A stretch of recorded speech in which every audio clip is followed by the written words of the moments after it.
Yo. Hello again. Whoa, it's been a while. It's been a minute. Damn.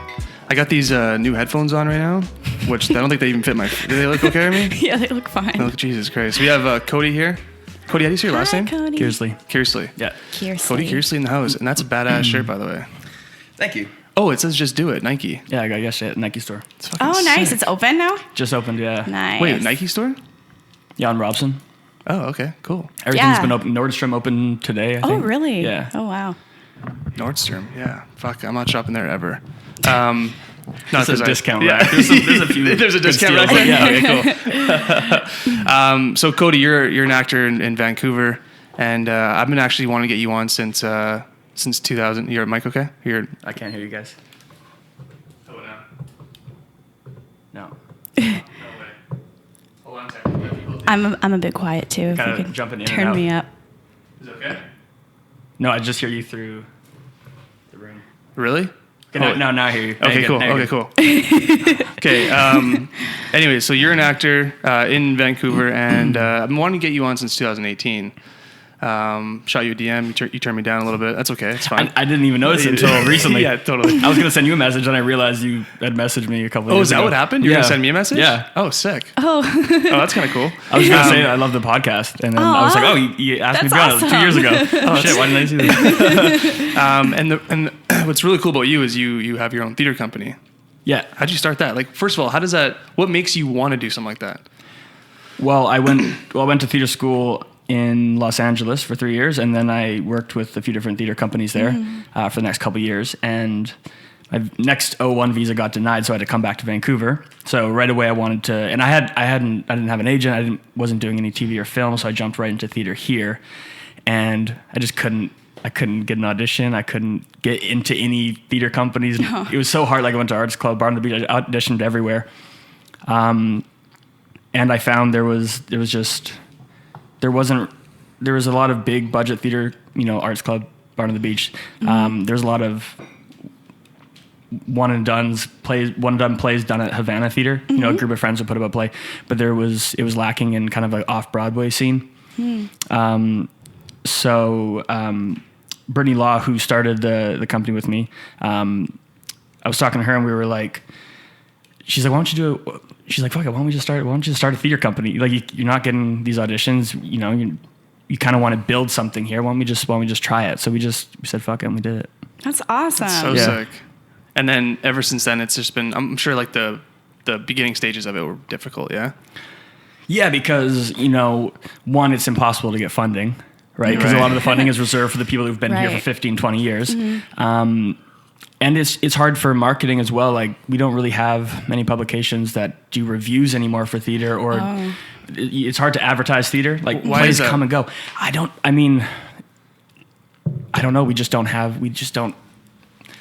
don't know the way. I don't know. Do you think it's just leaning so much to film and TV here that's part of the reason, or? I think so, because I even see it with live bands. Like I have so many friends that will have a show and I don't even hear about them unless I see it on their Instagram. Like I don't really see much advertising for the arts in our community. It is more about the film and television industry, I think. Which is kind of crazy, because you'd feel like the city is kind of built on that a little bit, right? Yeah. That's crazy. Yeah, I don't know. Yeah, we have so much art and so much culture here, but I don't know. We haven't found a way to connect everything. Yeah. Yeah. Yeah. So is there, when you started the theater company, what vision did you have for it? Like, are there, particular types of plays that you want to do? Like what's your vision for your theater company? Well, so off Broadway, you could do like that off Broadway kind of thing. You can do the R-rated, really gritty, in your face, raw stuff that you can't really do at the bigger companies that have more of a family, right, in children audience. So most of our plays are rated R.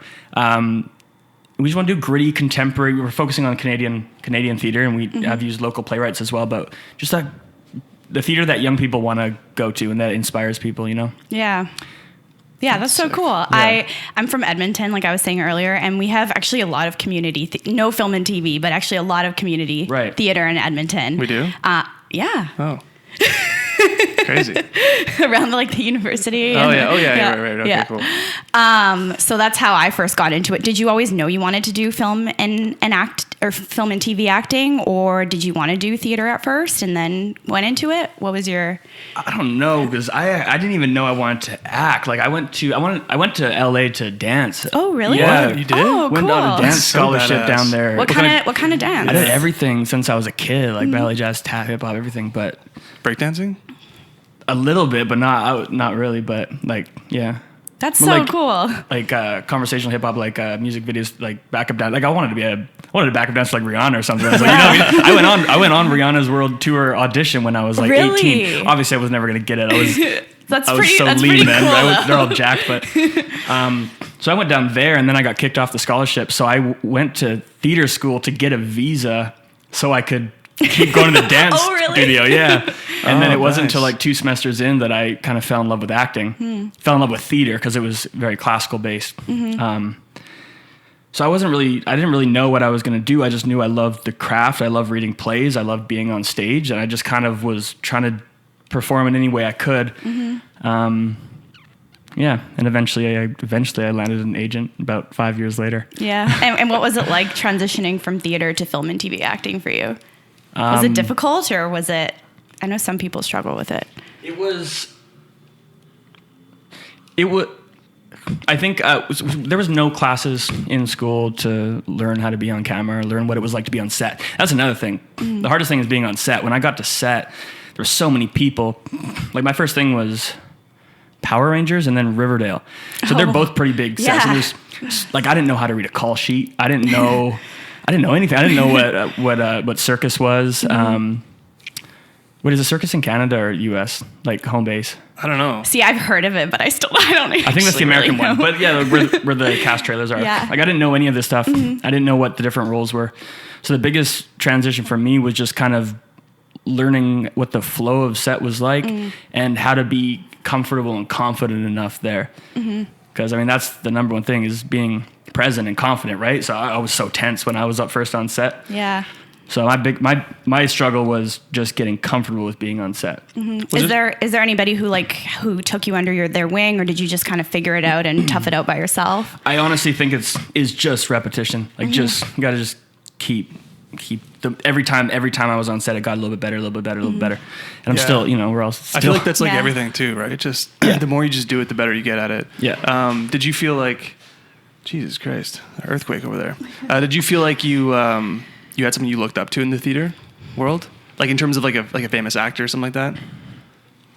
Like, was there someone where you're like, oh, nice, he took this trajectory, he did theater, nice, I'm gonna do kind of like what this guy did? You know what's funny? I never really had TV growing up, and I What? never really. Where are you from, dude? I just never we didn't really have internet until like I think I was 16 or 17. We didn't really have a TV. I didn't really watch movies. Like I was either Really? playing sports or dancing or at school. I never really watched movies. So when I got to theater school, like all these kids had their famous. There was like the Brando, Pacino, and De Niro. Everyone's Yeah. like, oh, we want to be like these people. And my friends in school, they would bring me over and like show me, you have to watch this movie. So I just started watching movies when I was in school. I didn't really have anyone I didn't become an actor because an actor inspired me. Yeah, if just that because makes you sense. enjoyed doing it, Just you gotta- fell into it and then enjoyed it. Yeah. Okay, yeah. Like I was a performer first, and then I fell into the craft of Yeah. acting second. But I mean, now obviously there's a lot of actors I look up to, and usually they come from a theater Who's one you look up to right now? background. I mean, I love Mahershala Ali, Viggo Mortensen, Ed Norton, Down Day-Lewis. Obviously, these guys. Yeah. The real deals. The real deals. Yeah, that's fucking badass. What's your like perfect role if you had to like picture yourself in a, like if someone wrote you a script and like you're like this is it right here. This is perfect Oh for me. man, I got that question. I don't know because anything I love research. That's my favorite thing is Oh, world cool. building and background on the character and research, especially if they're real characters. So you can explore that time, that period. If they're from the 1800s or 1700s. So any character that is completely different from me, from a Yeah. different culture, different accent, different time period, anything I can do some research on. And just because it's probably like it's obviously just challenging for you. I'm reading this book right now. It's called The Art of War. Have you guys read it? Yeah. And there's literally it says in there like James Lipton, who does the Actors Studio, I'm sure you know who that is. He would interview a lot of these actors, and a lot of them were like, well, I want to take a role that I haven't done before Yeah. because it's challenging for me. right? And the more challenging it is, the more resistance you have towards it. But the more you can like almost overcome that resistance and actually take that role and dominate that role, it makes you feel even better. Because if you keep doing the same shit over and over, I mean, you're maybe not satisfied, I guess. But I don't know. That's kind of just Yeah. I think if it clicks right away, you lose out on all that exploration. But if it's harder to get to the destination, you have all these different paths you take, and then the character becomes more fuller. You learn more about that life. Yeah. And I feel like that would evolve you as a person too. Oh, absolutely. Yeah. Like you would change as a person when you do that role. That's why acting is so cool, man, because it's like you're never gonna get bored. It's always a different job. Yeah. You get a little taste of so many different jobs, right? The foundation is the same. Yes, I agree. But like the journey of the job is gonna be always different. Yeah. Whereas like, if you work on the rigs, I'm always taking the rigs because of Edmonton, but if you work on the rigs, it's the same shit. You're doing the same shit over and over and over, right? And the process is different every time. Yeah, how you approach it. I think Marlon Brando said that. He's like, one of his interviews, he's like, I'm only an actor because I haven't figured out what I want to be when I grow up. It can be all these different. That's so cool. Different people. That's so badass. There's this really cool Marlon Brando documentary on Netflix. Did you guys see it? It was called Talk to Me, and they had a bunch of his old tapes that he recorded to himself. No. He was trying to like self-hypnotize himself. It's really, really interesting. Wild. Yeah, you guys should listen to it. It's just like a little glimpse inside of his brain. It's really, really cool. I feel like he's like a wild person. Like was a wild person, sorry. But I mean... Yeah, he's pretty nutty. Yeah, but you have to understand, like, he comes from a time where it wasn't like, being an actor and fame was almost like, when you were famous back then, you were like a superstar. Like, it was almost like you weren't a human being. Yeah. Nowadays, man, fame People is are more accessible. Now fame is not as there's so many famous people. There's famous people in every department, Yeah. You can like find who's a famous painter on YouTube and they're going to have like all these like fans or whatever it is, right?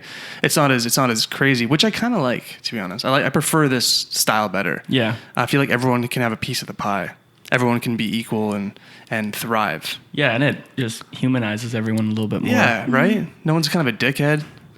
Well, I mean there's still dickheads, but you know what I mean. There's a lot more. We don't have those superstars like we used to have. Yeah.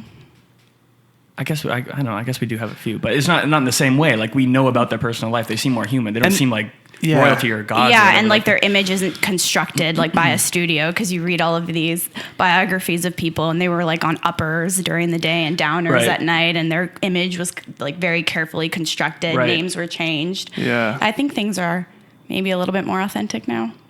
Maybe.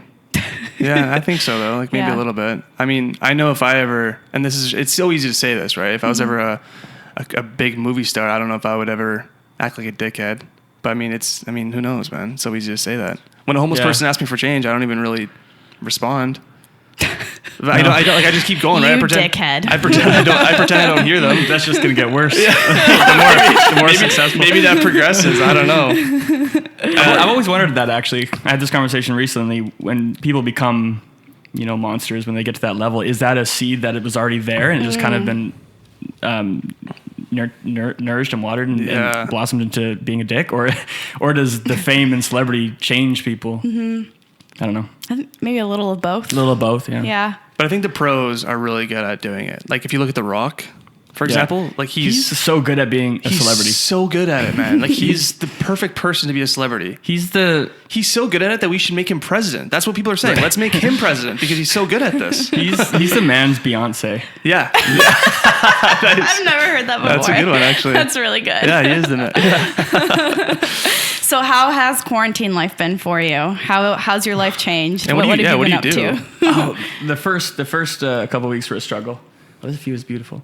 Thanks, buddy. Yeah, the first couple of weeks were a struggle. I just, ate a bunch of junk food and binged everything. About a month ago, 3 weeks ago, I was starting to get a little bit of an itch of creativity, so I started writing a bit more. Cool. We also just did a live theater performance with our theater company. Was that last night? Oh, so we did like cool. three 10-minute plays over Zoom. So it'd be two characters talking over Skype or FaceTime or Zoom. How did that go? Yeah, how was that? It was good. We had some technical difficulties where it took like 20 minutes for it to the feed to switch over. But then when we finally got it working, we had 250 people watching. Wow. We raised $3,000 for the Vancouver Food Bank. Hell yeah, that's awesome. So it was a success. That's awesome, great. dude. What was it like? So were you acting in it too? No, I was just helped produce it. What was it like for the actors, like working off each other over Zoom? Do you think it worked? Yeah, it did. Yeah, it was great. The energy, like, I think that one of our biggest concerns was people sitting at home. There's so many distractions that the energy not being high enough, for, where To people like would, pull people in. Yeah, but it worked really well. I think having short pieces like that were great. I don't think people can really focus on a full length play at this time. But How long was it? the whole thing was under an hour. The first two were about 10 minutes. The third one was about 20. Wow. Yeah. That's so cool. Do you think moving forward this is going to be a thing? Yeah, we'll see. I mean, I think it was a good first step into blending theater and some sort of Media. Yeah. So I'd like to keep exploring it and try to find a way to make it. Dude, I swear to God, I'm not just saying this because you said this, but like at least 2 years ago, I had an idea because when Twitch became a more of a thing in the world, I was like, okay, how can I put acting onto Twitch? How can I make this a thing? And I thought of getting 3 cameras, like 3 actual nice like DSLRs, hooking them up into a live feed, and then having a person click 1, 2, 3, like having access to the buttons or whatever, so the cameras, so we can change the cameras and do a live play, but like a comedy kind of style play. And it'd be on like every Wednesday at 5 or every Thursday at 5. And Twitch is just video games, right? No, Twitch is everything, bro. Oh, I thought Twitch was for streaming I think games. it's used a lot for that. It is. Right, It's okay. used mostly for that, but like it's becoming also a thing where you can watch podcasts. You can do I whatever. didn't know that. Yeah. Yeah, that's a great idea. So that was like my idea with it, but unfortunately we just didn't have the Wi-Fi power to really get. It takes a lot, man, to get that thing going. Yeah. Woody Harrelson did a really cool film a while ago. I can't remember the name. Something in London, Escape from London or something. I can't remember. But they did it live. So they had, 12 different camera crews and they followed him through, was it London to Paris? I don't know. I never actually saw it. I just saw him like describing it, but they followed him through. It was all one shot, one take. Cool. I think the camera angles would change, but it would be in real time and people tuned in and watched it live. So he blended theater and film in a good way like that. But That's cool. That's super cool. yeah, I think we will be heading in that direction a little bit There's more. someone's going to take the initiative and be innovative and do that, I think, and that's going to be an awesome thing. Yeah.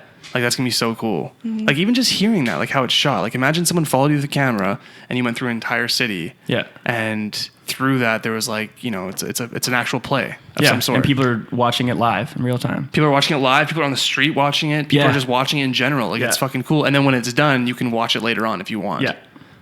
That's cool. That's really cool. And it seems just like the perfect format for you, having the film background, having the theater background, and you're raising money for the food bank. That's awesome. Yeah. Yeah. It's fun. It must feel good to do something like productive right now, because everybody, I know a lot of people just feel stalled. And It's just really easy to feel stalled and kind of like give into that, Yeah. Oh, 100%.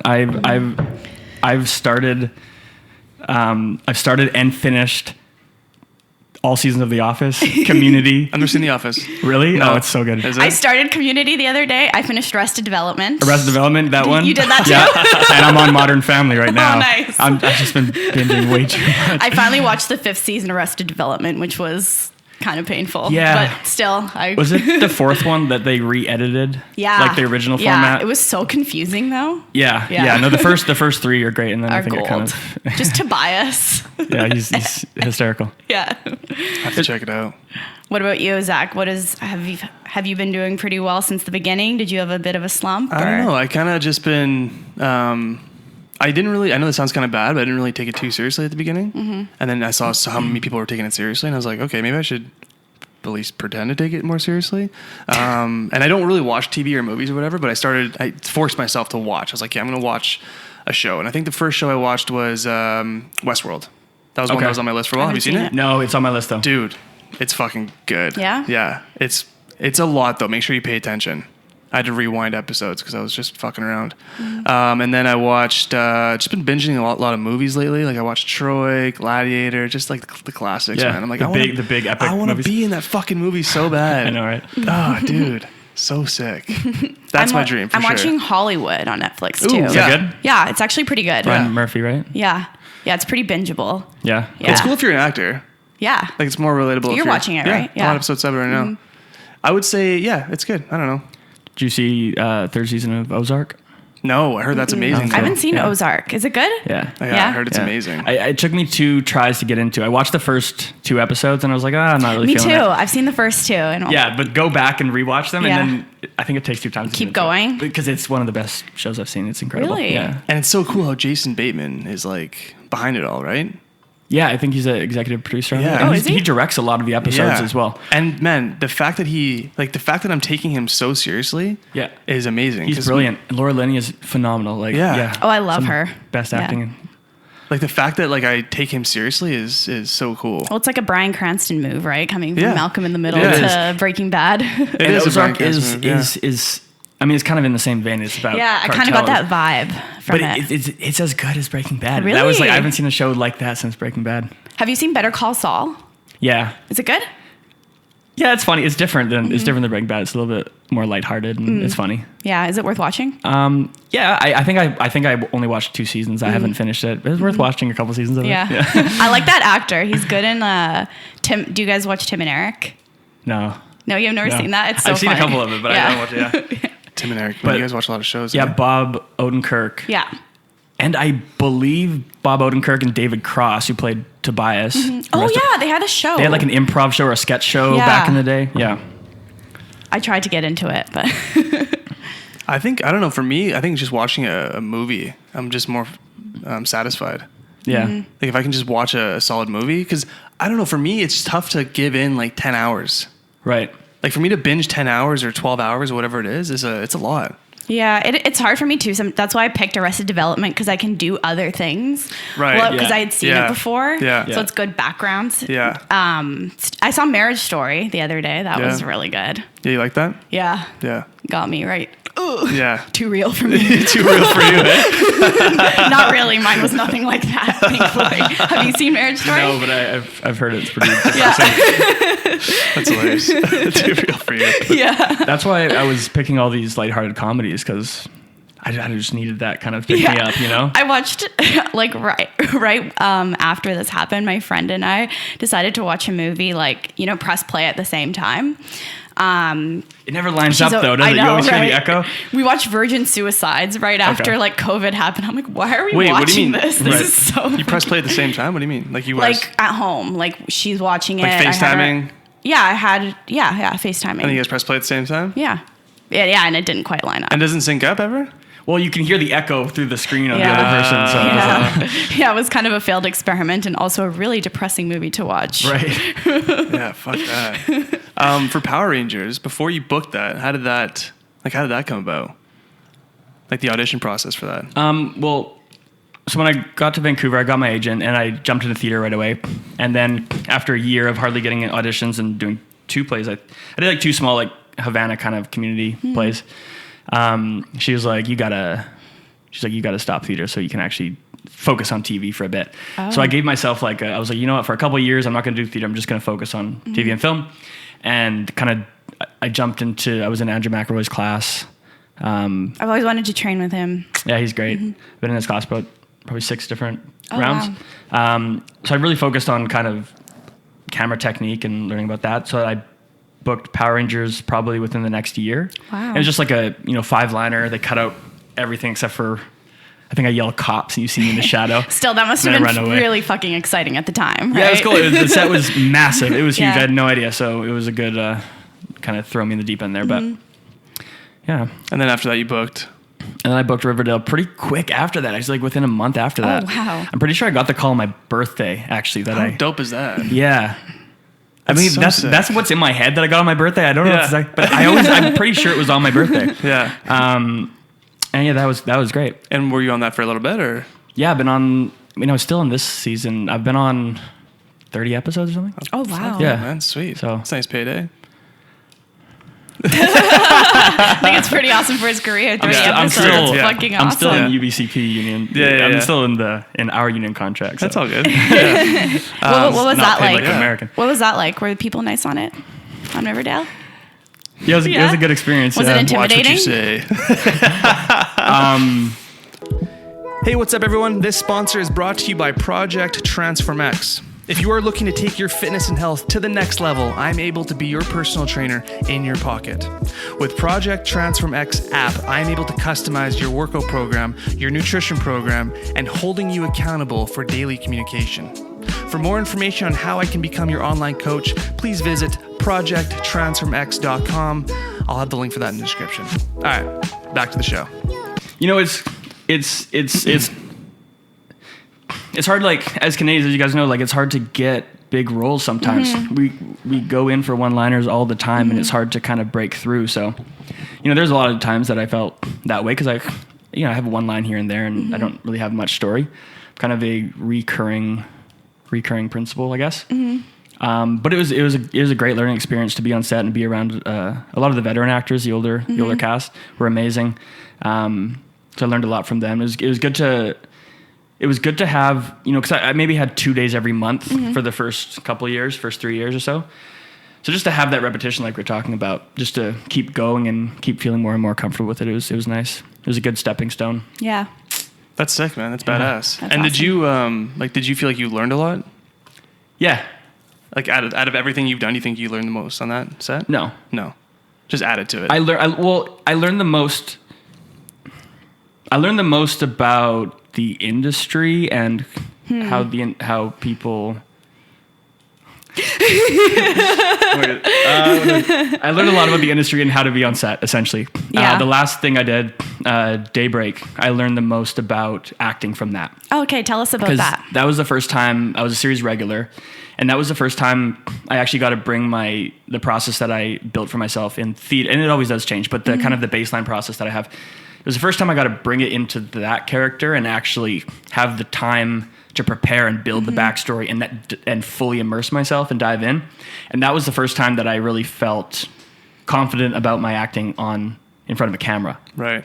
That was the first time I felt really, truly prepared and like had created this fully developed character. So tell us about that character. What went into the work, your character work for that? So that character essentially, do you guys know the story of that show? I don't know what it is. So it was a Netflix show. Essentially, there's been a nuclear bomb dropped on. We never actually find out if it's the entire world or if it's just America. It was set in California, and everyone but the kids have died.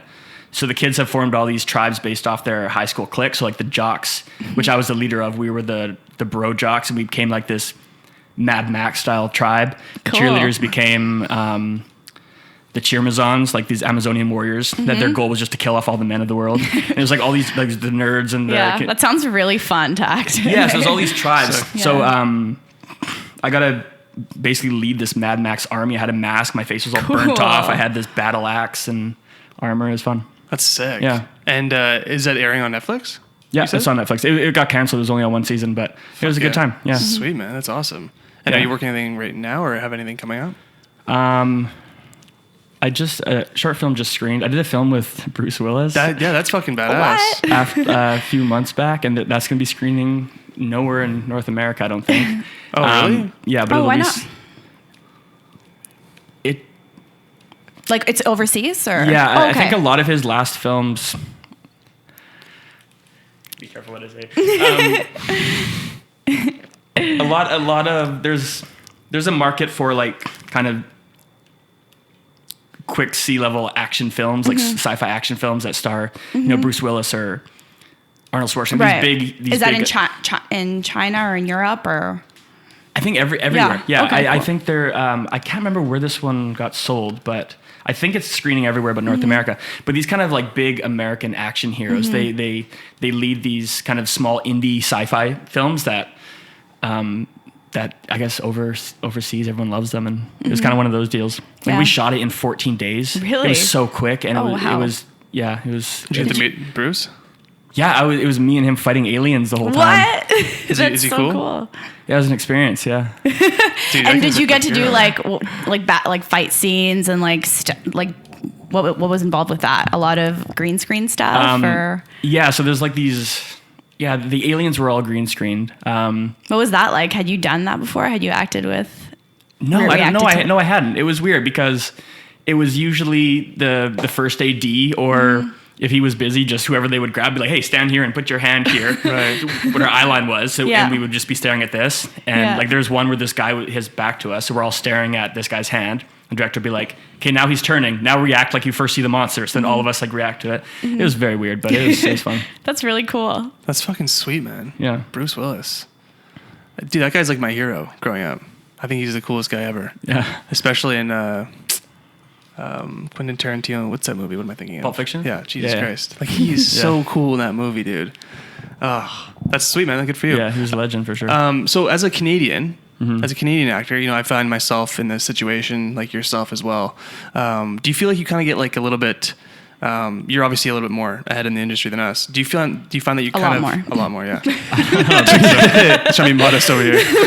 Shut up, Anna. Yeah. Do you find that you have like trouble as a Canadian compared to, because you have a lot of friends in LA, I'm sure, right? Like, do you find that they're getting more stuff than you are? Yeah, I think there are some obstacles being Canadian for us. It is a little bit tougher to book roles. Yeah. Even if we're in LA as Canadians, it's easier. Just like if Really? Even if you have an LA manager and your tapes go through the LA offices rather than the Canadian offices, it's just like a mental. It's a mental Interesting. shift that the producers and casting, I think, have. They're like, oh, it's coming through. I don't know. It almost seems more qualified, which is, I think, more it's legit to them for some reason. Yeah, I think it's ridiculous, but it seems to be the case that it's a little bit more qualified for some weird reason. Yeah. And is that how your stuff is going through now? Because you have a manager. I have in a LA. manager in LA. What's that like? It's cool. He's great. Yeah, it's with Industry Entertainment, and we try, like, if they're auditioning in LA and Vancouver, we try to get our tapes through LA. Sometimes we can't, so I'll go through Canadian casting offices. But there's so many. I don't want to say we're pigeonholed, but there is. We have a lot of CW and a lot of Hallmark here, right? There's so many different projects happening in the States that we just don't hear about. So having that manager, you see so many, like Daybreak. I would have never got that if I didn't have the manager in LA. Really? Yeah, I got that through a tape. They sent that. I don't think I would have got that if I was in Vancouver or just only had a Vancouver agent. How long have you had the manager for? I think 2 years now. Yeah, and have you felt your career like, has that made a big difference to your career to have a manager? Yeah, I mean, Daybreak was, I think, because I had that representation.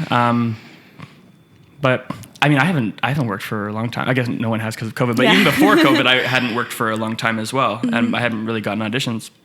So it's like always up and down. Yeah. Does that lifestyle suit you? Do you like that, like working and then not, and like? I mean, that's one of the good things with a theater company is when I'm not working, I feel like I'm doing something. Dude, nice. Yeah, right? exactly. But I mean, I think we all do. Like I've tried to quit acting so many times. Sometimes I'm done with this. I'm not doing it anymore. I suck. Yeah. We all have those days. I just had that day recently where I'm like, I'm done acting. But I definitely think like this podcast, theater company, painting, sculpting, whatever our choices of artistic endeavors are, like those are important to keep sane during the down. A lot of times.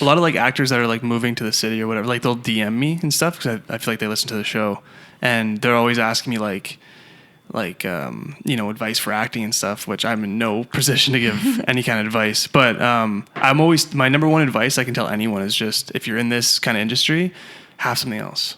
Yeah. That you're also passionate about, because you can also do that. Yeah. And maybe make it doesn't have to be separate, but just something that's also going to bring maybe you some kind of income or some kind of passion or something that it takes you to get it off the ground. You're not waiting for someone to be like, I want you on my team. Yeah, I think it's important to feel like you're in the driver's seat somewhat, right? Exactly. We have no control in this instance. Zero really control, don't. man. Zero control. So to get that power, that control back is. So in terms of. And then also, No, go for it. And then also I find like when I didn't have anything else, you get this desperation in auditions. Yes, man. Where people casting picks up on that. She's like, I need this job. So I have nothing else going on. If you have three other things, like if you're producing your own thing, if you're writing, if you're painting, you're like, I'm already fulfilled creatively. So I would love the job, but I don't need it. Yeah. Totally, man. You're so right. Is that when you started writing after you started acting? I've always kind of dabbled. Like I have so many random chapters from random stories or random one acts or like half of a play sitting around poems. I've never really finished anything, but I like writing. I like coming up with concepts. So I think about 4 months ago, I finally finished like my first full. It's just a short film, but I've actually been working on it. I want to film this when this is all over, but I think I'm trying to get more into actually finishing some of the projects I've started. Yeah, I feel you. I have a bunch of ideas in my folder that I'm like half baked. Yeah, exactly. I feel like that, especially the Art of War, the book we're just talking about. I feel like it talks so much about just start writing, just start doing it. Whether you have inspiration or not, just make it a habit where you just start writing things out. I actually used Art of War for my prep for my character's name was Turbo in Daybreak, but I used Art of War as some of my prep. Oh, cool. Really? Yeah, he was a warlord, like a commander. So. Oh, that's fucking sweet, dude. That's oh man, I want to see that show. Yeah, it's still on Netflix. So like I can check it out. Oh, okay, sweet. They just made one season. Okay, cool. Yeah. That's fucking sweet. The jocks are the best part of it. Really? Just being biased. That's my tribe. I think I like the jock Mad Max stuff the best. And the Cheermazons are really dope too. So how did you go about getting a manager? This might sound like a dumb question, but how did you go about doing that? It's through my agent. So you book something through your agent, and then your agent's like, hey, by the way, I recommend you get a manager. Yeah, I think that I mean I'm still new to everything. I'm still learning as well, but I think because this is my first. I've only had one agent. And with Red Management and with Elena, and she's amazing. And I've only had one manager. So how I did it is kind of the only way I know how to do it. That's kind of rare, like talking to actors, hey? Yeah, but essentially she found the manager. And I guess that's kind of the thing. When you get to a point of your career, I think your agent kind of helps. Or sometimes agencies will have partnerships with certain management companies where they've worked with in the past. They share clients. So she set me up with a few meetings of different managers she works with some of her clients. And I clicked with industry and chose them. But she helped. I think the agent should help you find your manager because they work together as a team, right?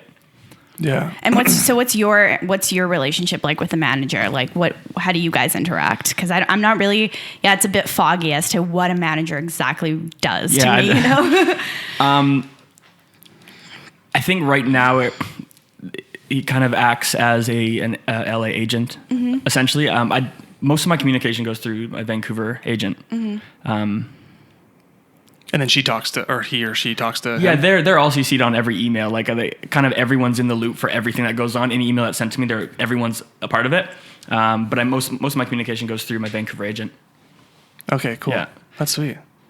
That's awesome. It's always good to have more eyes looking out for projects for you, right? So feels like you have a team working for you. So eventually the goal is agent is 15%.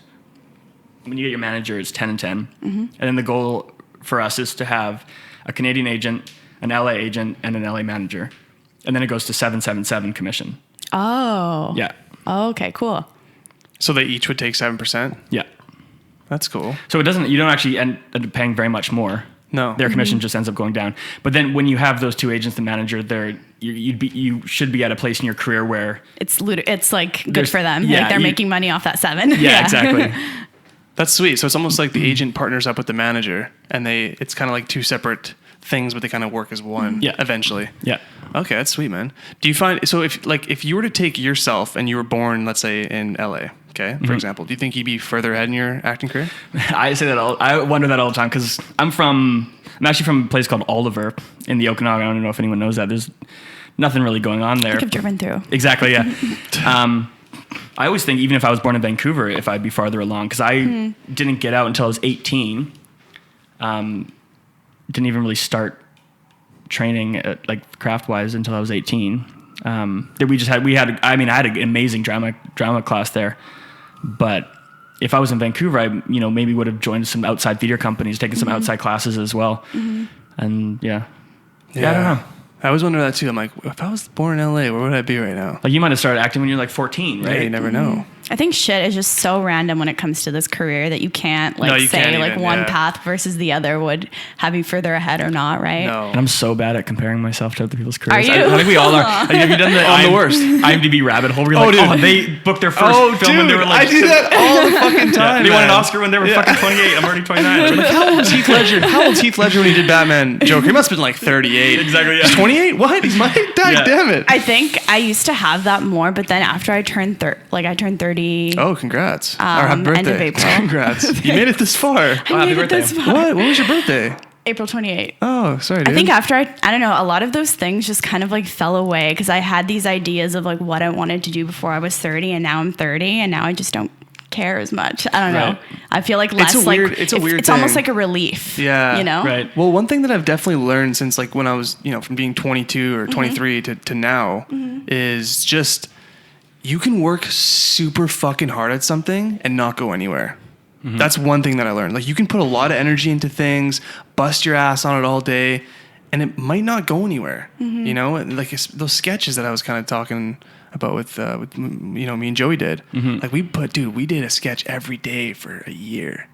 Write, produce, get them together, have it out, put it out there, whatever it is, for over a year, and it just didn't go anywhere. I mean, I learned a lot from it. Yeah, that's the thing. I learned a lot. Don't get me wrong. I can edit. I can do everything now. Right. Yeah. It's probably why I have this podcast existing. But that also being said, I think just as you get older, you kind of learn how to balance things out a little bit. Like, hey, having some drinks with some friends, smoking a joint, going for a walk. It's not going to kill you. Right. It's actually kind of nice to do that. Balance it out. And especially as an actor, this career, it kind of forces you into that balanced life. I mean, depends on how busy you are, but most people like us, we're getting auditions, then we don't get auditions. When you're not getting auditions, just fucking chill out, relax. Yeah. It's gonna be all right. Yeah. And you need life experience. You need life experience, man. You need to go through those things. I think something I've been thinking about since COVID started is just how like packed and packed my life was, and how overstimulated I was before this. And I've taken so much more time to just kind of be by myself and like just sit and like stare out my view out the window and think. Right. I think that's actually so good for you to have that, Yeah. I feel like we're just so stimulated and like running 100%. around all of the time. And when things go back to normal, I don't want to be as like insanely busy as I was before. No. I want there's some things that fell away that I'm not gonna go back to, You're so right. And, one big thing that I learned during this whole COVID experience is meditating. Do you meditate, Cody? I used to meditate really? twice a day all the time. Oh. I've kind of fallen off the last couple of years. I'm slowly trying to get back into... Twice a day? That's sick. Yeah. Wow. I was thinking about bumping my number up to like another time, like maybe in the evening or something like that. Yeah. But it's dude, like once in the morning, then once at night. Once in the morning, I'll have my coffee. I'll read a little bit. Like I read like maybe 10 pages or whatever. I have this journal thing that I do, like 10 questions that I ask myself, and like, what kind of person do I want to be today? Whatever, right? Yeah. Put myself in a positive state, and then I'll meditate. And the first like month of meditating during this COVID thing, dude, I would sit there for 2 minutes and I'd be like wandering about something. Oh, I have that podcast with Cody today. Okay, yeah, I better get the mic set up. I better get this set up. It's like, dude, you're meditating. Get back to it. Right. You know what I mean? Your mind starts wandering and you try to push it back. Yeah. And now I'm just like, I'm getting so good at it where I'm like, dude, I can go an extra 20 minutes. Let's go. And I'm wondering if I should bump, like you said, doing it twice a day. Like, what would that do to me? Yeah. And I feel so calm. Yeah. I'm feeling so calm, and I'm feeling like I'm so present. Like I'm not like watching a show. And dude, before I'd watch a show, I'd pull up my phone, check Instagram without me even knowing it. Yeah, 100%. What the fuck? What the fuck was that? Now I'm just like, I don't even. Now you're inspiring me to get back in. Dude, you got to get back into it. Again, I know. It's game changer for sure. It just makes you more present in what's happening in your life. Yeah. I'm not thinking about like my past. Right. Like I'm not thinking about my ex-girlfriend. I'm not thinking about like family back home, or I'm not thinking about like, hey, what if I'm 38 and I don't make it as an actor? I'm not thinking about these things anymore. I'm just here, dude. It's nice. Enjoying life. I'm just enjoying life. It's fucking awesome. What's your approach? How did you start meditating? Or using an app or something? Yeah, so I use this is no plug, but I used Calm. It's an app. And it's like this person that like walks you through.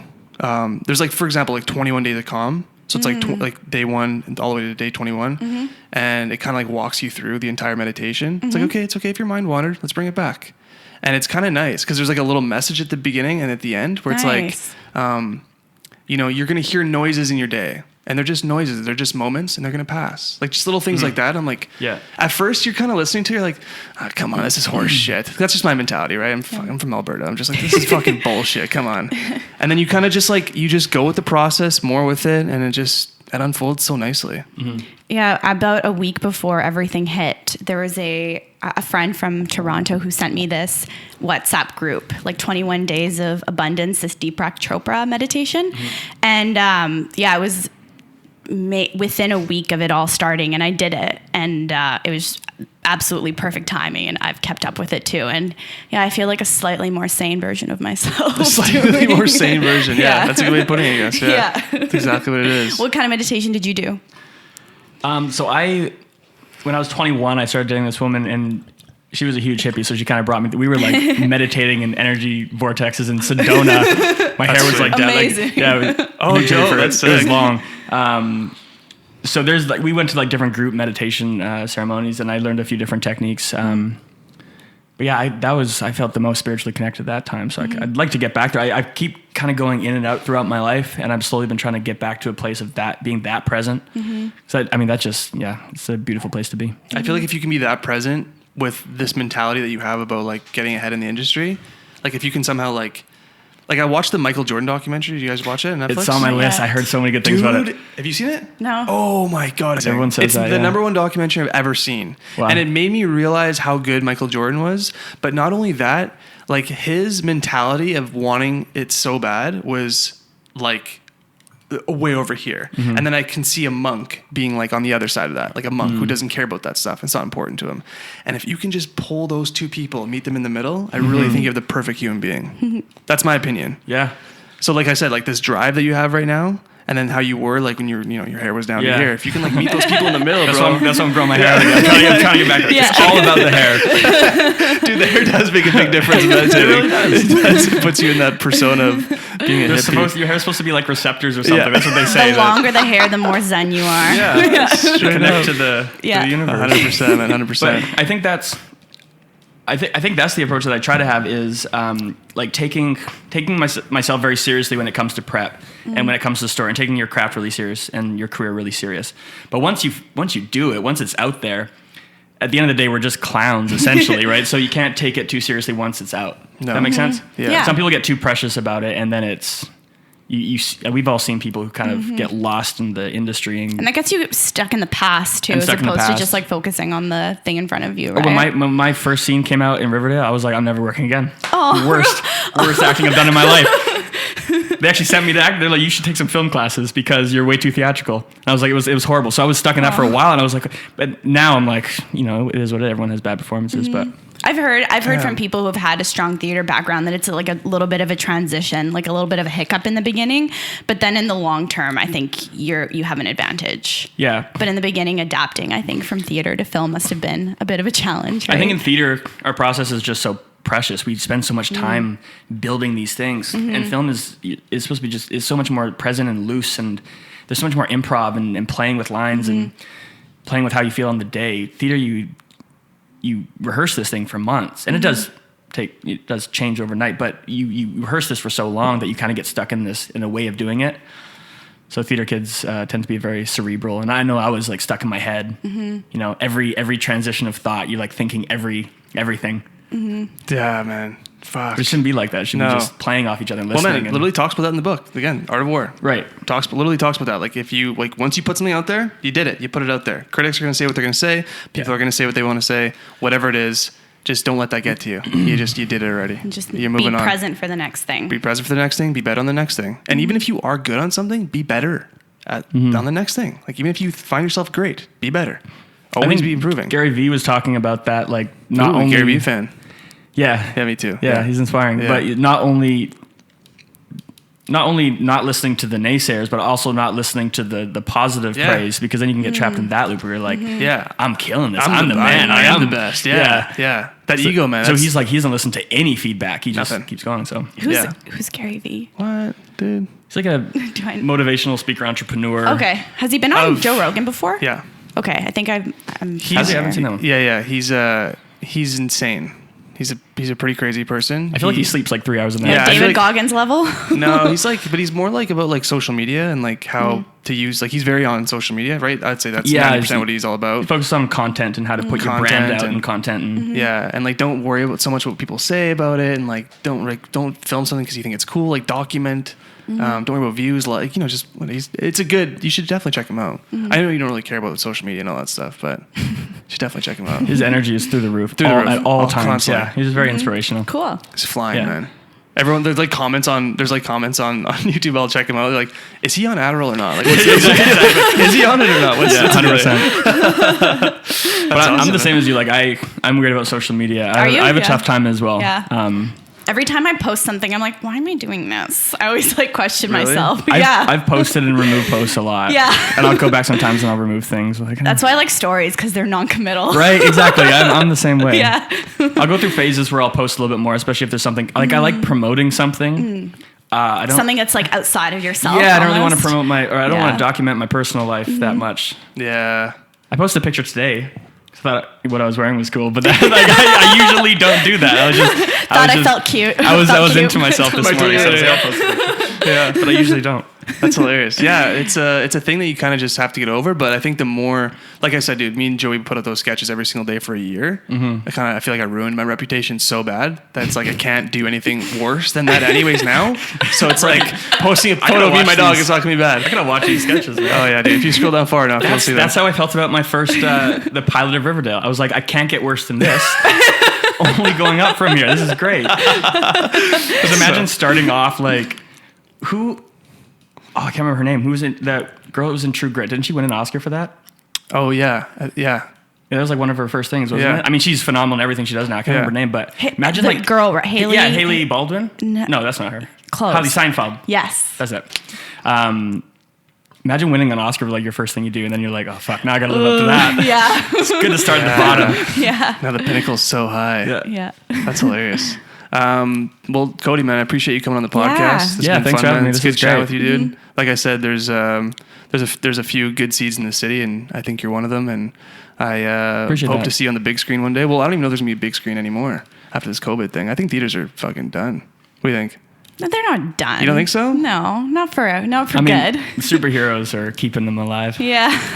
Yeah. And there is something about going to the movies. There is something about You know? going to movies, yeah, or like a drive-in or something like that. Watching Just experiencing Yeah. it with like Together. Yeah. Totally. When you notice that when you're watching a movie with someone and someone's on their phone, like you're almost like it's like ruining the movie Yeah. for Yeah. you. Yeah. It has nothing to You do want to with have that you. shared experience. Yeah. Yes. Something about that. There was this meme the other day I saw. It was like when somebody doesn't pay attention during the important parts of your favorite movie, and you're just Right. so sad. Fuck, man, yeah. I hate that. But yeah, like I said, man, you're welcome to come back on the show anytime. Yeah. Hopefully Amazing, next time yeah. you come back on, you got something, or we got something, or I don't know. Who knows? Yeah, cool. Where can people find you though? Your Instagram. I'm on Instagram. I think it's just Cody Kearsley. That's how much he uses it. I'm pretty sure it's just Cody Kearsley. And I'm on Twitter. Oh, you're on Twitter. I don't know if that one's Cody Kearsley or Kearsley Cody, but it's one of them. Okay, well, let us know and we'll link to it. Yeah, I'll have the link in the description. Thanks so much, guys. I love you guys, and we will see you next time. Bye. Bye-bye.